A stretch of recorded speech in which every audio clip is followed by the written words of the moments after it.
Wow, so this is the Streacom DB4. Finally get to open this thing. Damn, it is expensive, wow. Well, let's resume the review after this.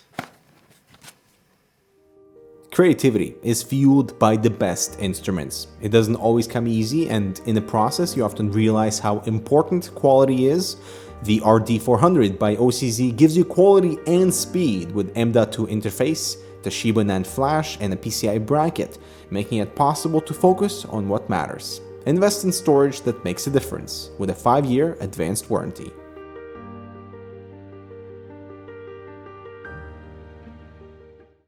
Alright, welcome to our very first fanless and completely passively cooled system experience inside the beautiful, gorgeous Streacom DB4. Now, seeing something like this from the company totally makes sense. They have their niche market figured out, who not only want the best aluminum experience on a case, but also go through a completely different assembly process. This aluminum cube is not your ordinary ITX case. There are many features here that I wish would carry over to the mainstream and vice versa. I feel this case is trying to do so many things differently, and that may scare off potential customers, but that's like a catch-22 because its totally different approach is the brilliance behind its success. Like the form factor, this cube structure with thick 13mm aluminum walls that make up the majority of the 7.5 kilo weight of this enclosure that are sandblasted and machined beautifully with incredibly precise extrusions that are part of the cooling solution and finely smoothed out, so you're not cut by the millions of edges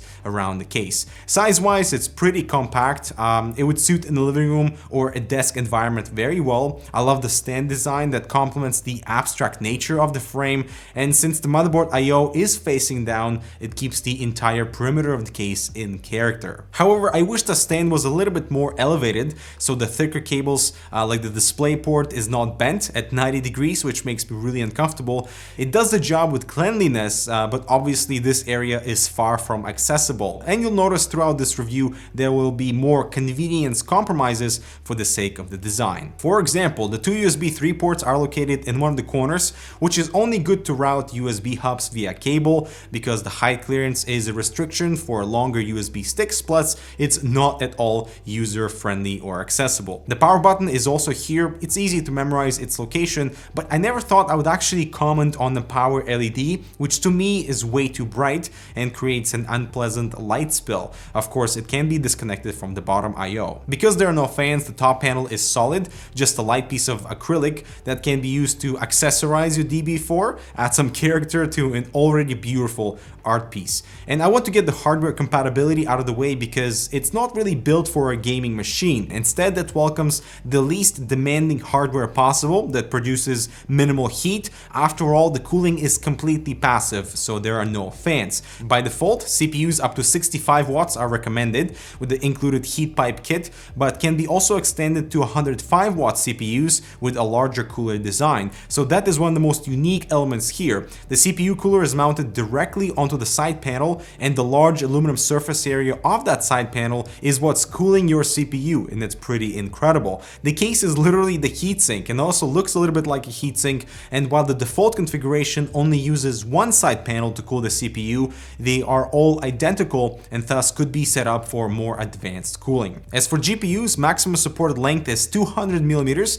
but size is not the only spec to think about. For example, blower style cards might work better for exhausting air, but the main compatibility element to think about is the power supply, since DB4 only supports nano PSUs or their own fanless ZF240 power supply. It's a 240 watt unit that has no PCIe power, so graphics cards that are powered by the motherboard only are compatible, like the GTX 1050.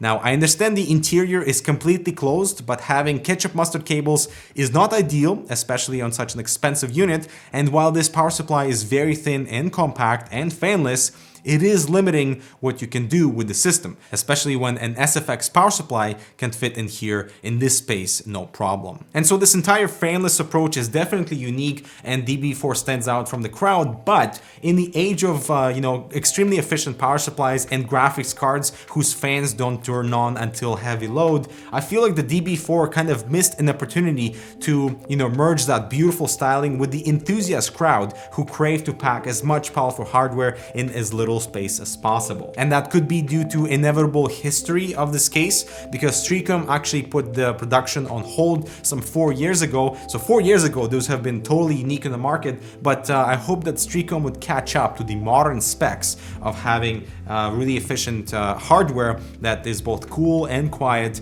and can, accompany this beautiful styling. On the inside, the motherboard tray separates the two compartments, and Streacom's approach for mounting everything is very unique. For example, each panel is secured with a thumb screw, plus this clever toolless mechanism on how they are inserted, each panel fitting together like a perfect puzzle piece. It's kind of difficult to describe just how premium this whole frame feels like. You definitely get what you pay for. And one thing, because the aluminum is sandblasted, any little marks that you get through just handling stuff can be easily wiped off, and it looks like brand new. Even if you're going with metal on metal, it just wipes away cleanly and you'll have a pristine looking case always. The first step is to mount the power supply extension, which has a good length cable for flexibility on where you want to install the power supply, and you use these universal brackets, 6 of them included, that utilize a small clamp system that is very low profile and can be installed anywhere around the perimeter of the case to house your drives, the power supply, the CPU heatsink, so you have total control on what and where things will be mounted. The only issue with my system was right above the extension cord that doesn't allow a 3.5-inch drive there. There's just no clearance, but having no active cooling inside the case should encourage you to do an SSD only PC. The motherboard can also accommodate 2 SSDs or a single hard drive, but you gotta be mindful of clearance behind the tray if you already have some brackets populated. Putting the system together of this caliber is very simple. Collecting all the cables at the power supply area is mainly the only cleanup necessary. And the way I wanted to approach this build is to establish a base temperature utilizing a low profile Intel stock cooler, which at full load is very loud, but keeping the CPU at 60°C. But what happens when we close the case and let the interior heat up a little bit? Temperatures shoot up to 80 degrees Celsius, and concentrating the heat on the inside, which felt a little bit like an oven when I removed the top cover. And so then it was time to assemble your own CPU cooler with the roaming copper plate, heat pipes, and the heatsink mount, making sure there's thermal paste on the CPU and on the heat pipes too before tightening the mount arm. It's all in pieces because by design, even this assembly can be switched around for something more capable. The heat pipes have some motion. This is normal to allow a tighter seal when the side panel is installed. And as you can see, the heatsink mount is also held in with the universal bracket. It's really cool. The heat pipes protrude a little bit, and Streacom's original approach was to apply a thermal pad in this area, allowing heat transfer without all that mess of the thermal paste, for example if you were to take off the side panel. But they later advised to only use the thermal paste because of a much better cooling potential. Now what I'm doing here is a little bit unconventional. First, I'm using a much higher wattage CPU than what is recommended with the default configuration cooler. I'm using an 88 watt CPU, which is the 4690K. I'm not overclocking it, it's just turbo boost to 3.9 gigahertz versus the recommended up to 65 watts. And second, I wanted to go both through the thermal pads and the thermal paste to see what type of temperatures we would get. And so for the first option, I used the thermal pad, and my CPU reached 100 degrees Celsius really quickly, and that took about 10 minutes to drop the temperature to about 50s, with one side panel really hot to the touch, to the point of kind of warming my fingers in just a few seconds. Taking off the panel and the thermal pad is not messy, but how do you store this for future reuse? Something Streacom should definitely think about. Then I proceeded to apply what's left of the included tiny thermal paste tube on this large surface area of the heat pipes, and they really need to include more thermal paste if this is the case. and finally applying some more pressure on the heat pipes to make sure the contact is as tight as possible. Rerunning the benchmark gave us a significantly cooler maximum in the high 80s, which is quite good for a completely silent system with an underpowered cooler for this particular CPU compared to the really loud Intel cooler. And so the interesting thing about the DB4 is it becomes the primary focus of the entire system. You have strict compatibility rules for the type of hardware, and it's about staying inside the lines to appreciate everything the DB4 achieves as a fanless enclosure. It feels like many primary elements of this case sort of chip away at the size of the customer base, and that's okay to have a very specific and focused target demographic. And so my main negative point here would be the lack of SFX power supply support, because there's definitely space for it and would greatly expand your hardware compatibility. But you know, I can see what Streacom is trying to achieve. They're definitely going outside of the conventional boundaries, and that should be celebrated. It's a beautiful merge between design and engineering, particularly with those universal brackets and the CPU cooler expansion, and because of that, we're giving it the Hardware Canucks Damn Innovative Award. Assembling your Vertigear gaming chair just got a whole lot easier with a simple insert mechanism of the back seat onto the side rails, so you mount the side screws much faster. A true one-man job. Assembly made easy by Vertigear.